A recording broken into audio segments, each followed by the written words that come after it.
বিসমিল্লাহির রহমানির রহিম। আসসালামু আলাইকুম প্রিয় শিক্ষার্থীরা, কেমন আছো? আশা করি ভালো আছো। তো কেএমসি উচ্চ বিদ্যালয়ের অনলাইন ক্লাসের অংশ হিসেবে আজকে আমি তোমাদের পদার্থবিজ্ঞানের কাজ, ক্ষমতা ও শক্তি অধ্যায়টা থেকে কিছু টপিকস নিয়ে আলোচনা করব। তোমাদের সাথে আছে আমি এনামুল ইসলাম একরাম, সহকারী শিক্ষক, কেএমসি রামনগর কেএমসি উচ্চ বিদ্যালয়, দাগনভূঞা, ফেনী। তো প্রিয় শিক্ষার্থীরা, এই অধ্যায়ের আমরা কিছু বেসিক জিনিস নিয়ে আলোচনা করব, এরপরে কিছু প্রমাণ আছে, তো দেখি কতটা আলোচনা করা যায়। তো সেক্ষেত্রে প্রথমে হচ্ছে বিভব শক্তি। কেমন? প্রথমে হচ্ছে বিভব শক্তি।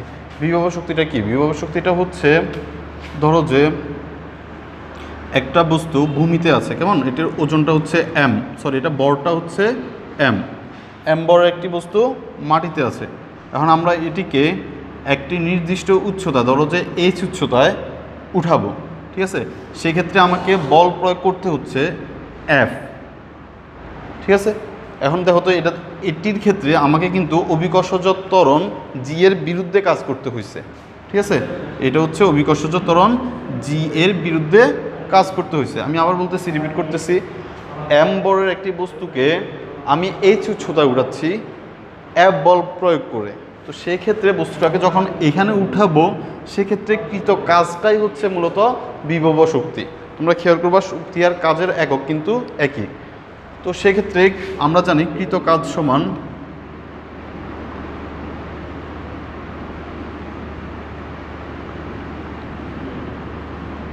বল ইন্টু সরণ। এখন বল হচ্ছে কত? এখানে এফ। সরণ হচ্ছে আমি কতটুকু উচ্চতা নিলাম? এইচ। কেমন? এখন হচ্ছে এফ সমান কি আবার বলতে পারি আমরা?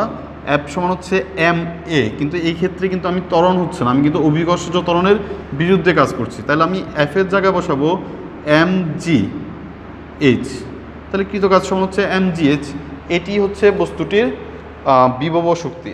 বিভব শক্তির পরিমাণটা নির্ভর করবে বস্তুটির বলের উপর। অভিকর্ষজ ত্বরণ ধ্রুবক 9.8, এইচ হচ্ছে এটি কত মিটার উঠালাম তার উপর।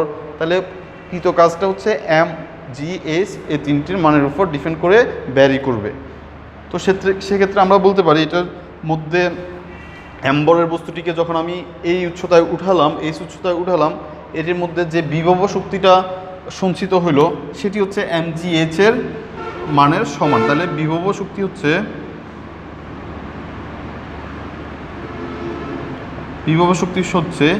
M G H. এখন আমি যদি সংজ্ঞা আকারে বলতে চাই, তখন তুমি যদি বুঝতে পারো, নিজের মতো করে লিখতে পারো, বা সেক্ষেত্রে আমরা বলতে পারি যে এম বরের বস্তুকে বা একক বরের বস্তুকে একটি নির্দিষ্ট উচ্চতায় উঠাতে যে পরিমাণ কাজ করতে হয়, এবং সেই ক্ষেত্রে বস্তুটির মধ্যে যে শক্তিটা সঞ্চিত হয় সেটি হচ্ছে ওই বস্তুটির ক্ষেত্রে বিভব শক্তি। আচ্ছা, আমরা বিভব শক্তিটাকে এক পাশে রেখে গতিশক্তিটা আমরা আলোচনা করি। এখন হচ্ছে গতিশক্তিটা কি? গতিশক্তিটা হচ্ছে, ধরে নিলাম যে এম বরের একটি বস্তু, সেটিকে আমি এফ বল প্রয়োগ করে এস দূরত্ব অতিক্রম করালাম। কেমন? এম বরের বস্তুটিকে এফ পরিমাণ বল প্রয়োগ করার পরে সেটি সরণ ঘটলো বা সেটি দূরত্ব অতিক্রম করলো এস।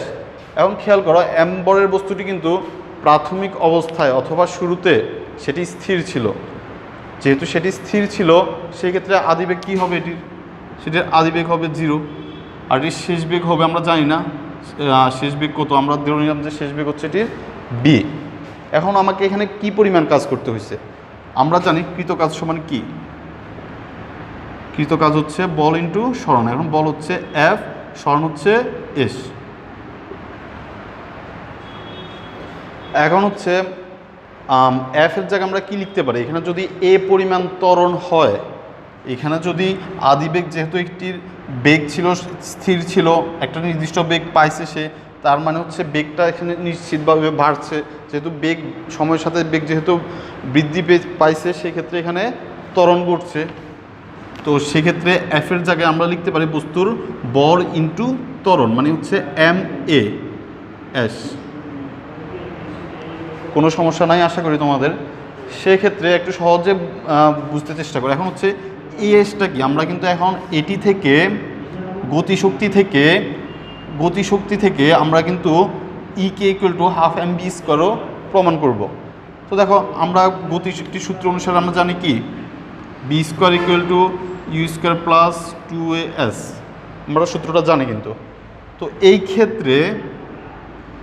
ক্ষেত্রে আদিবেগ কত ছিল বলো দেখি? আদিবেগ 0 ছিল, তার মানে ইউর মান 0, তার মানে আমি ইউর মান বসাবো না, ইউর মান যেহেতু 0 তাহলে আমি বসাবো কি 2as। কেমন? 2s যদি আমি আগে লিখি বি স্কোয়ার পরে লিখলাম, এখন এস সমান কি লেখা যায়? 2 এটা যখন ওপাশে যাবে মানে রাইট সাইডে যখন যাবে তখন সেটি হাফ হয়ে যাবে, হাফ বি স্কোয়ার, ঠিক আছে? হাফ বি স্কোয়ার হয়ে গেল। এখন দেখো তো এ এস সমান হচ্ছে হাফ বি স্কোয়ার। এখন এই এ এস সমান যদি আমি হাফ বি স্কোয়ার লিখি তাহলে আমি কি লিখতে পারি? কৃত কাজ সমান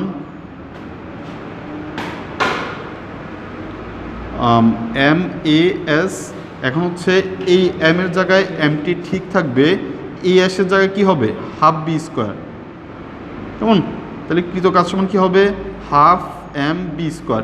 এই কৃত কাজটাই হচ্ছে মূলত গতিশক্তি, ঠিক আছে? যাকে আমরা কি দ্বারা প্রকাশ করি? ইকে দ্বারা প্রকাশ করি। তাহলে আমরা এটা প্রমাণ হয়ে গেল যে KE equal to half M B square, ঠিক আছে?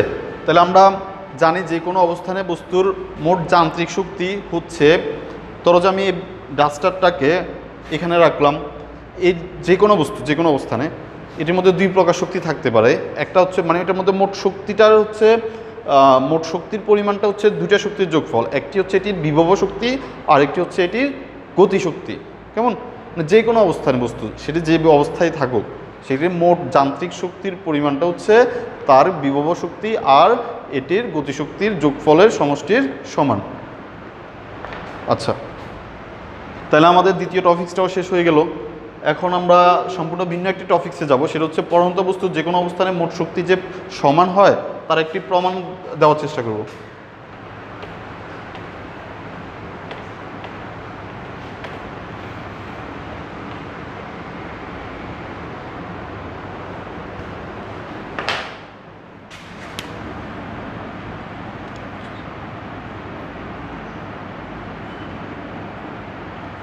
আচ্ছা, এখন হচ্ছে পড়ন্ত বস্তু বলতে হচ্ছে নির্দিষ্ট করে একটি বস্তু উপর থেকে পড়তেছে। কেমন? এই বস্তুটি আমরা ধরে নিলাম যে এখানে অবস্থানগুলো আমি মার্ক করি এ বি। এখন এ বির উচ্চতা আমি ধরে নিলাম যে 100 মিটার। কেমন? এ থেকে বি এর উচ্চতা হচ্ছে 100 মিটার। এখন হচ্ছে একটি বস্তু উপর থেকে আমি ছেড়ে দিলাম, সেটির আরেকটি অবস্থান সি। এখন হচ্ছে সেটি ধরে নিলাম যে ভূমি থেকে 20 মিটার উচ্চতায় আছে, তাহলে এখানে আর কত আছে? 100 - 20 80 মিটার।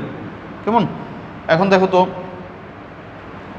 এই বস্তুটির বর যদি আমি দিই, একটা নির্দিষ্ট বর দিয়ে দিই, তাহলে আমার প্রমাণের ক্ষেত্রে সুবিধা হবে। আমি ধরে নিলাম যে বস্তুটির বর এম ইকুয়াল টু 5 কেজি। ওকে, এখন হচ্ছে বস্তুটির বিভিন্ন অবস্থান, যেমন হচ্ছে এ অবস্থান, বি অবস্থান, সি অবস্থান, তিনটে অবস্থানে বস্তুটির মোট শক্তি সমান হবে। ঠিক আছে, এটা আমরা প্রমাণ করব। আমরা যে কোনো দুটি অবস্থান দেখালেই হয়। যেমন ধরো যে বি অবস্থান, তাহলে হচ্ছে বি অবস্থানে, হ্যাঁ খেয়াল করো তো বন্ধুরা, বি অবস্থানে বস্তুটি যখন আমি ছেড়ে দিব, কোনো একটি বস্তু আমি যখন ছাড়বো, এই অবস্থায় কি বস্তুটির কোনো গতি আছে? বস্তুটি কি তখন চলতেছে? এটি তো স্থির আছে। তো যেহেতু কোনো বস্তু যখন পড়ন্ত বস্তু ছাড়ার মুহূর্তে বা ছাড়ার আগ মুহূর্তে বস্তুটির আদিবেগ হচ্ছে 0। ঠিক আছে, তো তার মানে এটার কোনো কি নাই, এটার কোনো গতিশক্তি নাই। তাহলে বি অবস্থানে বস্তুটির গতিশক্তি সমান হচ্ছে 0। এই অবস্থানে বস্তুটি স্থির। ঠিক আছে, এখন হচ্ছে কিন্তু এখানে বিভব শক্তি কত হবে? বি অবস্থানে বিভব শক্তি ইপি এ দিলাম আমরা, যেহেতু এই অবস্থান। হ্যাঁ, আমরা জানি বিভব শক্তি মানে কি, mgh সূত্র অনুসারে জানি mgh। এইচ মানে হচ্ছে বিভব শক্তির ক্ষেত্রে মনে রাখবা, এইচটা হচ্ছে সে ভূমি থেকে কত উচ্চতায় আছে, ভূমি থেকে তার হাইট। তো সেক্ষেত্রে এর ক্ষেত্রে বিভব শক্তি হচ্ছে বস্তুর বর হচ্ছে 5 কেজি, 9.8 ইন্টু এইচ হচ্ছে কত, 100। ঠিক আছে, ক্যালকুলেটর ইউজ করে নে। তো এটা ক্যালকুলেশন করে দেখবে এখানে কত হয়, কেমন? আমি একটু পরে ক্যালকুলেটর দিয়ে এটা করে দিব। এখন হচ্ছে এই অবস্থানে দেখো গতিশক্তি যেহেতু 0, ঠিক আছে, তাহলে হচ্ছে বিভব শক্তি হচ্ছে এটার গুণফল, এটার গুণফলের সাথে 0 যোগ করে দিলে যেটা হবে এটাই তো থাকবে। তাহলে এই বি অবস্থানে মোট তার যে শক্তি সেটা হচ্ছে, এটার সম্পূর্ণ শক্তিটাই হচ্ছে এটির বিভব শক্তি। আমি আবার বলতেছি, বি অবস্থানে বস্তুটির মোট শক্তিটা হচ্ছে কি, গতিশক্তি প্লাস বিভব শক্তি। গতিশক্তি যদি 0 হয়, গতিশক্তি আমি ক্যালকুলেটরের জন্য এটা করতে পারতেছি না, তাহলে মোট শক্তি কত?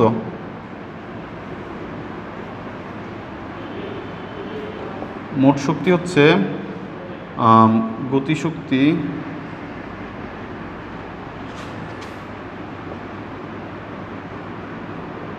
স্যার একটা ক্যালকুলেটর জোগাড় করে দিলে ভালো হয়। হ্যাঁ, তো হচ্ছে গতিশক্তি যোগ বিভব শক্তি, তাহলে গতিশক্তি এখানে কত?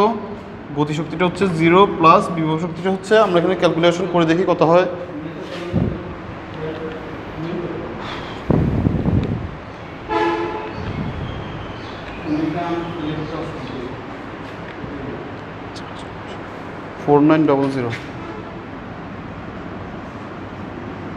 হ্যাঁ, এত জুল, শক্তির একক হচ্ছে জুল, তাহলে এটা হচ্ছে 4900 এত জুল, তাহলে হচ্ছে 4900 জুল।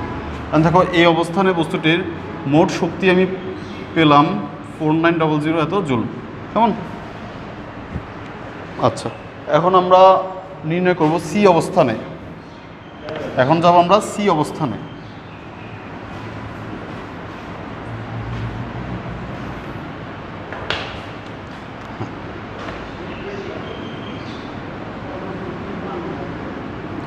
সি অবস্থানে বিভব শক্তি, হ্যাঁ ইপিসি দিই।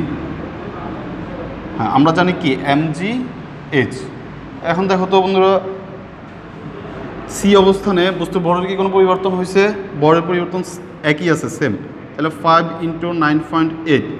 এখন হচ্ছে সি অবস্থানে বস্তুটি ভূমি থেকে কত উচ্চতায় আছে? ভূমি থেকে সে 20 মিটার উচ্চতায় আছে, কেমন?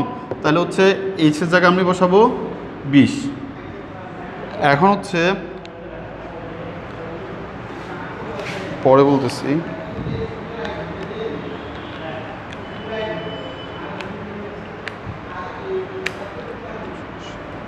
আচ্ছা এটা হচ্ছে 980,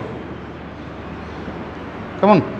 আচ্ছা, খেয়াল করবা বিভব শক্তিটার ক্ষেত্রে আমি আবার বলতেছি, এইচটা হচ্ছে ভূমি থেকে উচ্চতা, কেমন? এখন হচ্ছে গতিশক্তি, সি অবস্থানে এটির গতিশক্তি কত হবে?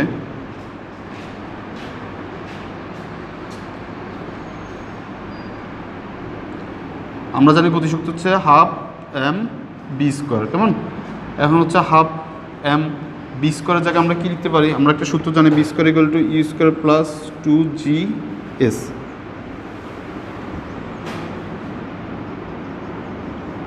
এখন দেখো বস্তুটির কিন্তু আদি বেগ মানে ইউ কিন্তু 0 ছিল, যে স্থির অবস্থান থেকে তাকে ছাড়া হয়েছে, তার মানে ইউ হচ্ছে 0, তার মানে ইউর মান আমি বসাবো না, আমি এখানে ডিরেক্ট 2gs বসাবো। এখন দেখো এই দুই কাটা, তাহলে হচ্ছে mgs। এখন m এর মান হচ্ছে 5, g এর মান 9.8। এখন দেখো এই এসটার মান কি হবে? এসটার মান হচ্ছে বস্তুটি যে পথটা অতিক্রম করে আসছে। এখন দেখো তো সি অবস্থানে বস্তুটি বি অবস্থান থেকে কতটা দূরত্ব অতিক্রম করে আসছে? বস্তুটি সেটি 80 মিটার দূরত্ব অতিক্রম করে আসছে, কেমন? এটি। তো তোমরা এই অঙ্কগুলোতে একটা জিনিস খেয়াল রাখবা, যে বিভব শক্তির ক্ষেত্রে সে ভূমি থেকে কত উচ্চতায় আছে, আর হচ্ছে গতিশক্তির ক্ষেত্রে এই এসটা হচ্ছে সেটি কোন দূরত্বটা অতিক্রম করে আসছে সেটা। আমরা এটা ক্যালকুলেশন করে দেখি।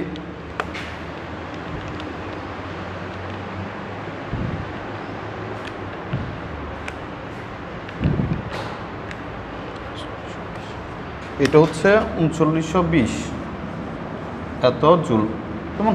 তাহলে মোট শক্তি কত হবে? এটার মোট শক্তি কত হবে? তাহলে হচ্ছে মোট শক্তি, হ্যাঁ এটা ছিল 980, আমি ডিরেক্ট লিখে ফেলতেছি আর অন্যভাবে লিখলাম না।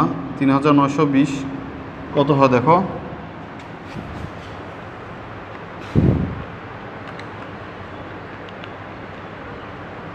$4900, এটা হচ্ছে 4900 জুল, কেমন? তাহলে এই অবস্থানে আমরা পেলাম কত?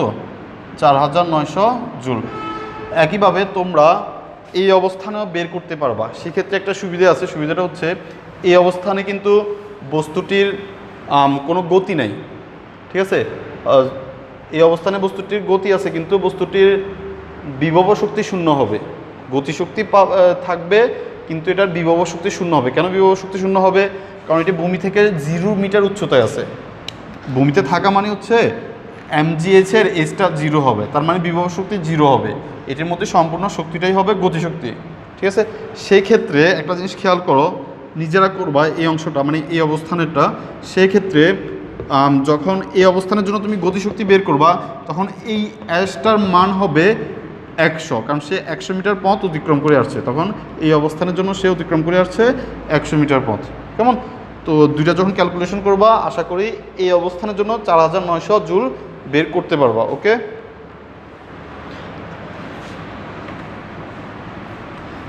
আমাদের সময় স্বল্পতার জন্য আমরা লাস্টের যে টপিকটা আছে সেটি খুব সংক্ষেপে করব, আশা করি বোঝার চেষ্টা করবা তোমরা।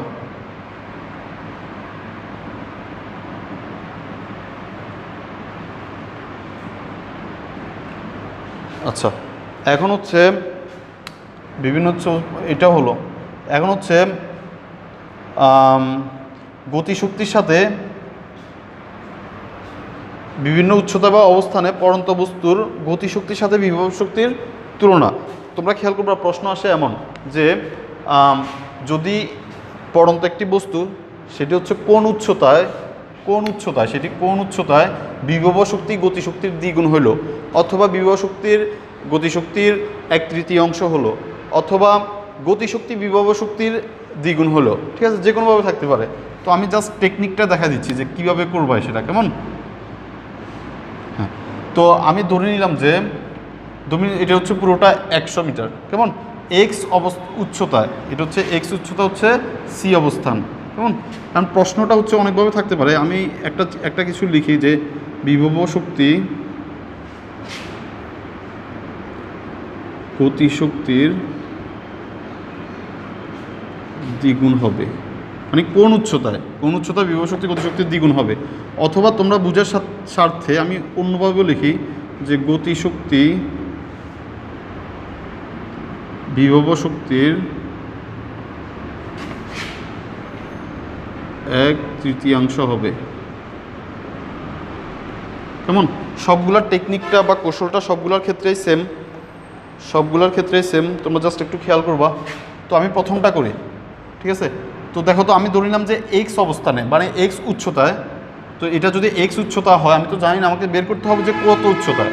তো এটি হবে কি? এটি হবে 100 - x, ঠিক আছে? এটা যদি এক্স হয়, বিসিটা হবে কত? 100 - x। এখন দেখো, খেয়াল করো তো, বলছে প্রথমটা যদি করি, আমি একটাই করে দিচ্ছি, পরটা বলে দিব এমনিতে। বিভব শক্তি গতিশক্তির দ্বিগুণ। এখন হচ্ছে আগে আমরা বিভব শক্তি দেখি, বিভব শক্তি কত হইতে পারে। বিভব শক্তি হবে, আমরা জানি যে mgh, এটা কিন্তু সি অবস্থানে। এখন সি অবস্থানের ক্ষেত্রে এম তো এম থাকবে, বর চেঞ্জ হবে না, জি থাকবে, এইচ মানে হচ্ছে সে ভূমি থেকে কত উচ্চতায় আছে। তাহলে এইচের জায়গায় আমি বসাবো এইচ, যেহেতু এইচ সমান হচ্ছে এক্স। কথা কি বুঝতে পারছো? তো এটা আমি এবার রেখে দিলাম যে বিভব শক্তিটা, পরে মানগুলো বসাবো। গতিশক্তি কত হবে? গতিশক্তি হবে, আমরা জানি 12 mv², হচ্ছে 12 m এর জায়গায় m থাকলো, b² জায়গায় লিখবো u² + 2gs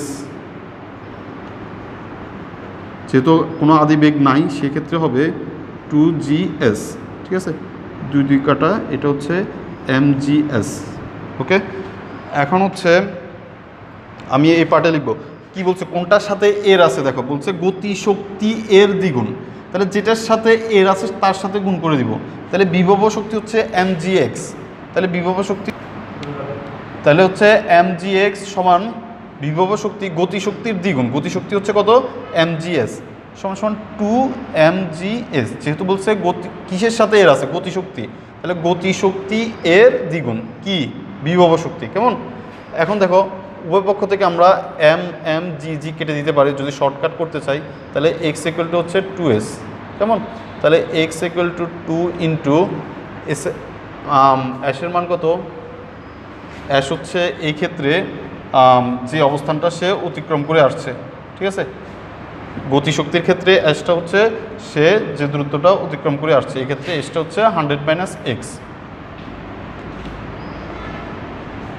তাহলে 200 - 2x, তাহলে হচ্ছে 2xটা এই পাশে আসলে হবে 3x ইকুয়াল টু 200, তাহলে এক্সটা হবে 200/3, সুতরাং এক্সের একটা মান পেয়ে যাবো আমরা এখানে। তো যে মানটা পাবো সেই উচ্চতায় বিভব শক্তিটা গতিশক্তির দ্বিগুণ হবে। একইভাবে তোমরা এটাও করতে পারো, সেক্ষেত্রে এই ফর্মেটটা ঠিক রাখবা, ঠিক আছে, এই ফর্মেটটা ঠিক রাখবা, এখানে গিয়ে বিভব শক্তির জায়গায় গতিশক্তি তো ঠিক থাকবে, যে গতিশক্তি হচ্ছে কত, গতিশক্তি হচ্ছে ধরো যে mgs সমান সমান বিভব শক্তির 1/3, এটার সাথে এর আছে, তাহলে এটার সাথে গুণ হবে, তাহলে হচ্ছে 1/3 1/3 ইন্টু বিভব শক্তি, সরি গতিশক্তি হচ্ছে mgs, বিভব শক্তি হচ্ছে mgx। কেমন, এটাও এরকম করে তোমরা ধরো যে এইটা থাকুক বা যে কোনো অঙ্ক থাকুক সেগুলো করতে পারবা। তো আশা করি টেকনিকটা মনে রাখবা, জাস্ট এই দুইটা ফর্মেট ঠিক রাখবা, আর দেখবা যে কোনটার সাথে এর আছে তার সাথে দ্বিগুণ থাকুক, 1/3 থাকুক, ওইটার সাথে গুণ করে দিবা। তো উভয় পক্ষ থেকে mg অটোমেটিক কাটা যাবে, বাকি অংশটা নিজেরা করে ফেলবা। আশা করি বুঝতে পারছো, কষ্টটা আশা করি সার্থক হবে। সবাইকে ধন্যবাদ, আসসালামু আলাইকুম।